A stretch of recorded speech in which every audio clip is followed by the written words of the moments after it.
நம்பிக்கை நம்பிக்கை நம்பிக்கை நம்பிக்கை இல்லாமல் நாளை இல்லை.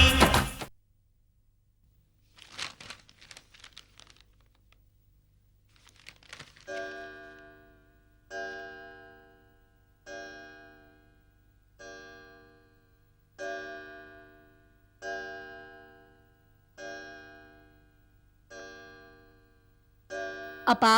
ஹாய் நந்தினி, உட்காருமா. 12 மணிக்கு கேழ்வரகு கஞ்சியும் பிஸ்கெட்டும் சாப்பிடணும். சாப்பிட்டீங்களா? நந்தினி, நீ என்னைக்கு இந்த வீட்டுல கால் எடுத்து வச்சியோ அன்னைக்கே என் உடம்புல இருந்த நோயெல்லாம் பறந்து போயிடுச்சுமா. நான் இப்ப ரொம்ப சந்தோஷமா இருக்கேன். அதுக்காக மருந்து சாப்பிடாம இருக்க முடியுமா? சரி சரி சாப்பிடுறேம்மா, கண்டிப்பா. அப்பா, இந்த வருஷம் ஃபேக்டரியில ஒர்க் பண்ற எல்லாருக்கும் 2 மாச சம்பளத்தை தீபாவளி போனஸா கொடுக்க சொல்லிட்டேப்பா. குட். கம்பெனிக்கு நிறைய லாபம் வந்திருக்கு. அவங்க மனசும் சந்தோஷப்படட்டுமே. நந்தினி, நீ இதெல்லாம் என்கிட்ட கேட்க வேண்டிய தேவையே இல்லம்மா. என்ன வேணாலும் செய்யலாமா நீ? அதுவும் இல்லாம இந்த வருஷம் நீ எனக்கு மகளா வேற கிடைச்சிருக்க. இன்னும் கொஞ்ச நாள் போனா பேரனோ பேத்தியோ கிடைக்க போகுது. எல்லோருக்கும் அள்ளி கொடுமா. நான் ரொம்ப சந்தோஷமா இருக்கேன். நீ என்ன கேட்கவே வேண்டாம். உங்க மனசுதான் எனக்கு தெரியுமேப்பா. அதனாலதான் உங்ககிட்ட பெர்மிஷன் கேட்காம நானே போனஸை சாங்ஷன் பண்ணிட்டேன். இன்னொரு முக்கியமான விஷயம்ப்பா, அன்னை மணநல காப்பகத்துல இருக்கிற விசாலாட்சி அம்மா பத்தி உங்ககிட்ட சொன்னேனே, ஞாபகம் இருக்கா? ஆமா, அவளுக்கு என்ன இப்போ? அந்த அம்மாவை நான் அங்கிருந்து கடத்த போறேன். என்ன காரணமா? நிறைய காரணம் இருக்குப்பா. சிந்தாமணியால அந்த விசாலாட்சி அம்மா ஏதோ ஒரு வகையில பழி வாங்கப்பட்டிருக்காங்க. பாவம், அந்த அம்மாவுக்கு பைத்தியம் தெளியக்கூடாதுங்கிறதுல அந்த சிந்தாமணி ரொம்பவே குறியா இருக்கா. அவங்கள அங்க விட்டு வச்சா தொடர்ந்து அந்த சதிவேலை நடந்துகிட்டே இருக்கும்பா. அது மட்டும் இல்ல, ஒரு அப்பாவி பொண்ணை காப்பாத்தின புண்ணியம் நமக்கு கிடைக்கட்டுமே. அப்படியே செய்யுமா. உன் மனசுல என்ன நினைச்சிருக்கோ அதையே செய். அது மட்டும் இல்ல, விசாலாட்சி அம்மாவை வெளியே எங்கேயாவது விட்டு வச்சா அவங்க உயிருக்கு பாதுகாப்பு இல்ல. அதனால நம்ம வீட்லயே தங்க வைக்கலாம்னு நினைக்கிறேன். அதுக்கு உங்க அனுமதி தேவைப்பா. இது ஓ வீடுமா? ரொம்ப தேங்க்ஸ்பா. விசாலாட்சியை பார்த்தா சிந்தாமணியால ஏதோ ஒரு வகையில பாதிக்கப்பட்டவங்க மாதிரி தெரியுது. அவங்கள இங்க கூட்டிட்டு வந்து கொஞ்சம் கொஞ்சமா விசாரிச்சா புதையல் மாதிரி சிந்தாமணியை பத்தி நிறைய விஷயங்கள் கிடைக்குப்பா.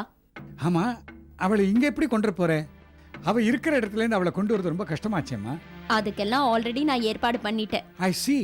Go ahead. நந்தினி, நான் மீட்டிங் கிளம்புறேம்மா. அப்பா, என்னம்மா? கேழ்வரகு கஞ்சி பிஸ்கெட் ரெடியா இருக்கு, சாப்பிட்டுட்டு போங்க. Yes yes, okay okay.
Madam, சிந்தாமணின்னு ஒரு அம்மா உங்களை பார்க்க வந்திருக்காங்க.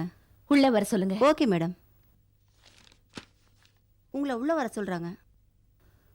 வாங்க மேடம், ப்ளீஸ் உட்காருங்க. எப்படி இருக்கீங்க? நல்லா இருக்கேன். இந்த வருஷம் ஸ்கூல் ஆனிவர்சரி ஃபங்க்ஷனுக்கு உங்களை தான் சீஃப் கெஸ்டா போடலான்னு இருக்கேன். கண்டிப்பா வரேன். மேடம், லேபுக்கு ஒரு தனி பிளாக் கட்டலான் இருக்கோம். அதுக்கு ஏதாவது டொனேஷன் தானே? நிச்சயமா தரேன். உங்களுக்கு இல்லைன்னு சொல்வேனா? எங்க ஸ்கூலுக்கு நீங்க எவ்வளவு டொனேஷன் கொடுத்துருக்கீங்க, உங்களுக்கு நாங்க ரொம்ப நன்றி கடன் பட்டிருக்கோம். இன்னும் உங்களுக்கு நிறைய பண்ணணும்னு நினைக்கிறேன். அது உங்க கையில தான் இருக்கு. என்ன மேடம் சொல்றீங்க? ஆமா, ஜெயந்தி மறுபடியும் உங்க ஸ்கூல்ல வேலைக்கு சேர்ந்திருக்கா போல இருக்கே. ஆமாங்க மேடம், உங்க மருமக இங்க வேலைக்கு சேர்ந்ததுல எங்களுக்கு ரொம்ப பெருமையா இருக்கு மேடம். எனக்கு பெருமையே இல்லையே. கோடீஸ்வர வீட்டு மருமக மாதிரியா நடந்துக்கிறா? எங்க கம்பெனில எத்தனையோ பேருக்கு 1000 சம்பளம் தள்ளி தரோம். அவ இங்க வந்து அல்ப சம்பளத்துக்காக வேலை செஞ்சுட்டு இருக்கா. குறைஞ்ச சம்பளமா இருந்தாலும் டீச்சர் வேலை செய்யறதுல ஒரு திருப்தி இருக்கே மேடம். ஆமா, இவ சொல்லி கொடுத்துதான் நாடே திருந்த போதா? பேசாம அவளை வேலையை விட்டு நிறுத்திடுங்க. எதுக்கு மேடம்? உங்களுக்கு என்ன பத்தி நல்லா தெரியுங்கிறதுக்காக சொல்றேன். அவ இங்க வேலைக்கு வந்ததுல என் பையன் வசந்துக்கு உடன்பாடே இல்ல. அப்படிங்களா மேடம்? ஆமா, வசந்தோட அனுமதி இல்லாம தான் அவ இங்க வேலைக்கு வந்துட்டு இருக்கா. அவனும் நீ ஸ்கூல் வேலைக்கு போக வேண்டான்னு எவ்வளவு சொல்லி பார்த்துட்டான். ஜெயந்தி கேட்கறதாவே இல்ல. எங்க கையை எதிர்பார்க்க கூடாதுங்கிற திமிர் அவளுக்கு. ஜெயந்தியை பார்த்தா அப்படி தெரியவே இல்லையே மேடம். அவளை யாராலையும் அவ்வளவு சீக்கிரம் புரிஞ்சுக்க முடியாது. நீங்க தொடர்ந்து அவளை வேலையில வச்சிருந்தா ஜெயந்தியும் என் பையனும் பிரிய வேண்டிய சூழ்நிலை ஏற்படும். என்ன மேடம் சொல்றீங்க? ஆமா, அதுக்குதான் நானும் பயப்படுறேன். ஜெயந்தி மேல 1000 தவறுகள் இருந்தாலும் அவ வாழ்க்கை நல்லா இருக்கணும்னு ஆசைப்படுறேன். என் பையன் கொஞ்சம் பிடிவாதக்காரன். அவ வேலைக்கு போறது இவனுக்கு பிடிக்கல. சொல்லி சொல்லி பாப்பான், கேட்கலன்னா டைவர்ஸ் வரைக்கும் கூட போயிடுவான். எனக்கு பயமா இருக்கு. அதனாலதான் உங்ககிட்ட நேர்ல வந்து ஜெயந்தியை வேலையை விட்டு நிறுத்திடுங்கன்னு சொல்லிட்டு போகலான்னு வந்தேன். என்ன மேடம் சொல்றீங்க? நீங்க சொல்றதுக்கும் நடந்த சம்பவத்துக்கும் நிறைய வித்தியாசம் இருக்கே. என்ன சொல்றீங்க? மேடம், நீங்க பேசிட்டு இருக்கும்போது நடுவுல எதுவும் சொல்லக்கூடாதுன்னு சொல்லவே இல்ல. ஜெயந்தியை மறுபடியும் இங்க வேலையில சேர்த்து விட்டதே மிஸ்டர் வசந்த் தான். அன்னைக்கு ஒரு நாள் மிஸ்டர் வசந்தே ஜெயந்தி இங்க கூட்டிட்டு வந்திருந்தாரு. நீங்க இந்த ஸ்கூலுக்கு வந்ததுல எனக்கு ரொம்ப சந்தோஷம். நான் என்ன செய்யணும்னு சொல்லுங்க. ஜெயந்தி இந்த ஸ்கூல்ல வேலை செய்யணும்னு ஆசைப்படுறா. தாராளமா செய்யட்டுமே. ஜெயந்தி இந்த ஸ்கூலை விட்டு போனது எங்களுக்கே வருத்தம் தான். ஜெயந்தி, நீ எப்ப ஜாயின் பண்ற? நாளைக்கு ஜாயின் பண்ணிடுறேன் மேடம். ஓகே. ஆக்சுவலா எங்க கம்பெனிலேயே நிறைய ஆப்பர்ச்சுனிட்டிஸ் இருக்கு. இருந்தாலும் இந்த டீச்சர் வேலை பார்க்கறதுல தான் ஜெயந்திக்கு ஒரு மன திருப்தி கிடைக்குதுன்னு சொல்றா. அதான் அவ விருப்பப்படியே டீச்சர் வேலையிலேயே சேர்த்துருவோம் தான் உங்களை பார்த்துட்டு போலான்னு வந்தேன். ரொம்ப சந்தோஷம் சார். நீங்க எவ்வளவு பெரிய ஆள் இருந்தாலும் மனைவியோட மனசை மதிக்கணும்னு தெரிஞ்சு வச்சிருக்கீங்களே. என்னை பொறுத்த வரைக்கும் நான் சுதந்திரமா இருக்கணும்னு நினைக்கிறவன். ம், அதே சுதந்திரத்தை மற்றவங்களுக்கும் கொடுக்கறதா முறை. ஆ, அதான் வந்தேன். ம். அப்போ நாங்க கிளம்புறோம் மேடம். வாங்க. சரி மேடம். மிஸ்டர் வசந்த் வந்து கேட்காம ஜெயந்தி மட்டும் வந்து கேட்டிருந்தா கூட நிச்சயம் அவங்களுக்கு இந்த வேலை கிடைச்சிருக்கும். ஜெயந்தி கிட்ட திறமை இருக்கு. She is very efficient. சரி சரி, அவளை புகழ்ந்தது போதும். இந்த மாதிரி சின்ன சின்ன வேலைக்கெல்லாம் வந்து எங்க குடும்பத்தோட மானத்தையே வாங்கிட்டு இருக்கா. கல்வியை போதிக்கிறது கேவலம் இல்ல மேடம். அது எல்லாராலையும் முடியாது. ஜெயந்தி உங்க மருமகங்கிறதுனால அவங்கள குறைச்சு மதிப்பிடாதீங்க. திறமை யார்கிட்ட இருந்தாலும் அவங்கள மதிச்சு நடந்துக்க கத்துக்கங்க. நீங்க பாடம் நடத்துறத பசங்களோட வச்சுக்கோங்க, என்கிட்ட வேண்டாம்.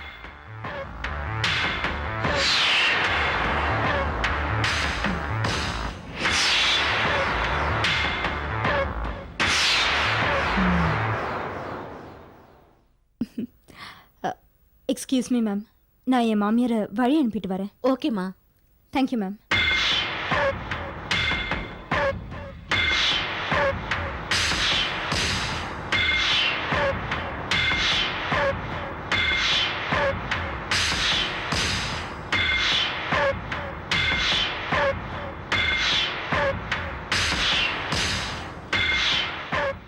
அத்தை, ம், முறைக்காதீங்க அத்தை. ஏன் நீங்களா வந்து அவமானப்படுறீங்க? நம்ம செல்வாக்கு எல்லா இடத்துலயும் செல்லும்னு நாம எப்பவுமே தப்பு கணக்கு போட்டுறக்கூடாது. இன்னும் நீங்க படிக்க வேண்டியது நிறைய இருக்கு அத்தை. பேசாம எங்க ஸ்கூல்ல சேர்ந்துடுறீங்களா? என்னடி நக்கலா?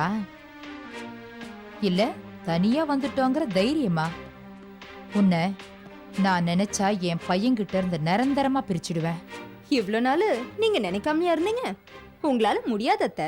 இது கடவுள் போட்டு முடிச்சு. அதனால வீணா ட்ரை பண்ணாதீங்க. சரி சரி, மழை வர மாதிரி இருக்கு, சீக்கிரம் கிளம்புங்க.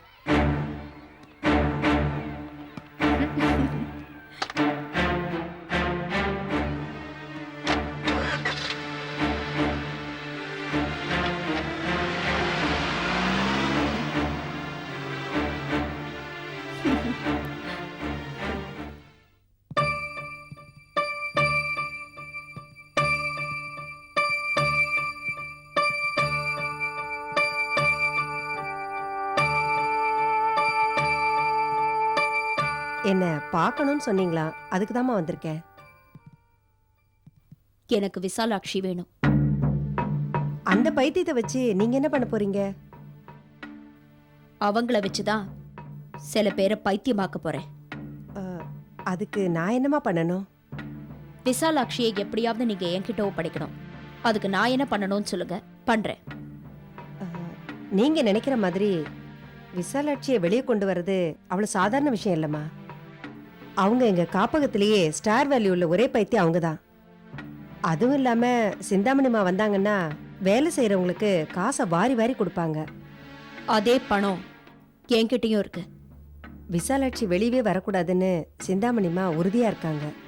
சாதாரண பைத்தியமா இருந்த அவங்கள ஏதோ மாத்து மருந்து கொடுத்து அவங்க என்னைக்குமே பைத்தியமா இருக்கணும்னு நினைச்சுக்கிட்டு இருக்காங்க சிந்தாமணி அம்மா. அப்படியா? அந்த சதி வலையிலேருந்து விசாலாட்சியை நான் வெளியே கொண்டு வரணும்னு ஆசைப்படுறேன். அது நீங்க மனசு வச்சா மட்டும்தான் முடியும். உங்களுக்கு எவ்வளவு பணம் வேணும்னாலும் நான் தரேன். விஷயம் வெளியே தெரிஞ்சா என் வேலையே போயிடுமா? வெளியே தெரியாது. அப்படியே தெரிஞ்சாலும் இப்போ நீங்க என்ன சம்பளம் வாங்குறீங்களோ அதோட 2 மடங்கு சம்பளம் கொடுத்து என் கம்பெனிலே உங்களுக்கு வேலை போட்டு தரேன். ஓகே? என்ன யோசிக்கிறீங்க? என் மேல நம்பிக்கை இல்லையா? இப்போவே அப்பாயின்மெண்ட் ஆர்டர் தர சொல்லுவா? வேண்டாம்மா, நாளைக்கு நைட்டு 9 மணிக்கு காப்பகத்துக்கு பின்னாடி இருக்க மரத்துக்கிட்ட வந்துருங்க.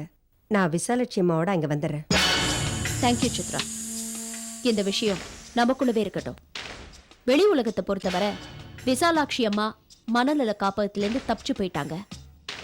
குறிப்பா விசாலாட்சி என்கிட்ட இருக்கிற விஷயம் சிந்தாமணிக்கு தெரியவே கூடாது. ஓகே? சரிங்கம்மா, நான் வரேன். ம், நான் வரேன் வரேன் மேடம்.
விசாலா, விசாலா, விசாலா. யாரு? யாரு? என் குழந்தை தூக்கிட்டு போவந்தியா? ஐயோ, கத்தாத. நான் தான் சித்ரா வந்திருக்கேன். எதுக்கு? நந்தினிமா வெளியில வெயிட் பண்ணிட்டு இருக்காங்க. உன்னை கூட்டிட்டு வர சொன்னாங்க. இந்த நேரத்துலயா? ஆமா, பகல்ல போனா யாரா பாத்துருவாங்கல்ல, அதுக்குதான். வா, அதை போட்டுட்டு வா. ஐயோ, என் குழந்தை இல்லாம நான் வர மாட்டேன். என் குழந்தையோட தான் வருவேன். இல்லன்னா போ. சரி, எடுத்துக்க. சீக்கிரம் போலாம், வா. வா. சத்தம் போடாம வா. வா.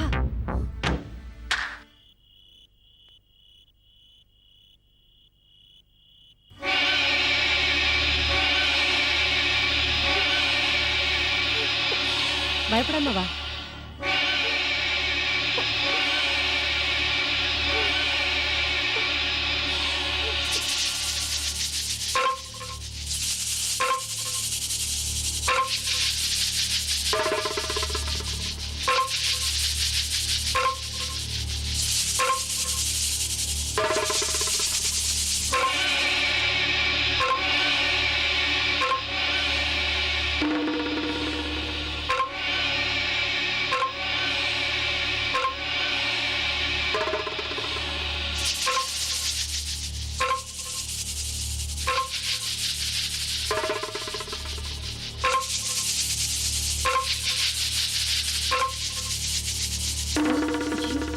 அந்த பக்கமா போல வா.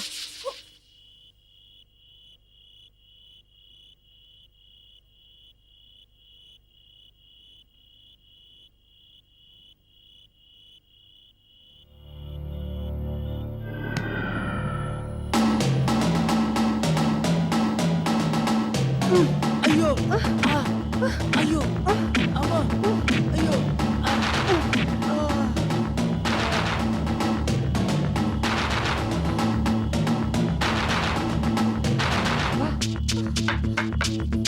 சீக்கிரம் வா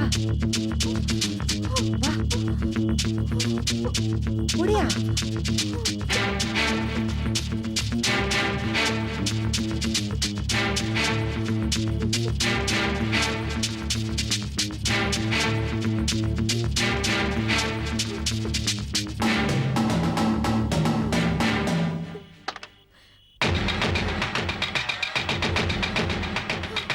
தேங்க்யூ சித்ரா.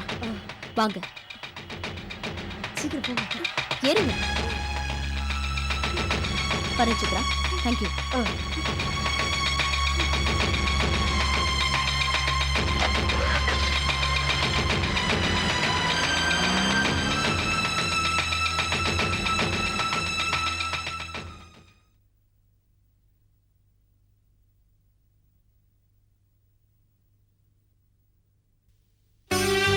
வாங்கம்மா. என்ன பாக்குறீங்க? இனிமே இது உங்க வீடு. இங்க நீங்க யாருக்கும் பயப்பட வேண்டாம். இனிமே நீங்க சந்தோஷமா வாழ போற வீடு இதுதான். அப்பா, என்னடி செல்ல? நான் சொன்னனே ஆ. விசாலாட்சி அம்மா, ஐசி. அது இவங்கதான். ஓ, வாங்கம்மா ப்ளீஸ் சிட் டவுன், உட்காருங்க வாங்க. வாங்கம்மா. வா வந்து உட்காருமா. நந்தினி எல்லாம் உன்னை பத்தி என்கிட்ட சொன்னா. எந்த கஷ்டமும் நிரந்தரமானதில்லை, ம், எல்லாம் ஒரு நாள் மாறக்கூடியதுதான். என் பொண்ணு நந்தினி வடிவத்துல உங்க கஷ்டங்களுக்கெல்லாம் ஒரு விடிவு காலம் வந்திருக்குன்னு நினைக்கிறேன். சிந்தாமணி என்னைக்கு என் வாழ்க்கையில குறுக்கிட்டாலோ அன்னில இருந்தே எனக்கு கடவுள் மேல இருந்த நம்பிக்கை போயிடுச்சு. ஆனா நந்தினியை சந்திச்சதுக்கு அப்புறம் தான் எனக்கு அந்த நம்பிக்கை மறுபடியும் வந்திருக்கு. ஆமாம், வாழ்க்கையில 2 பேருக்கு பயப்படணும். ஒண்ணு கடவுளுக்கு, அடுத்தது கடவுளுக்கு பயப்படாதவனை கண்டு பயப்படணும். உன் தலையெழுத்துப்படி நீ இத்தனை வருஷம் கஷ்டப்படணும்னு இருந்திருக்கு. இப்ப எல்லாமே தீர்ந்து போச்சுமா. என்ன உன் அண்ணனா நினைச்சுக்க. நந்தினி உன்னை நல்லா பாத்துக்குவா. Best of luck. Nandini, take care. வாங்க.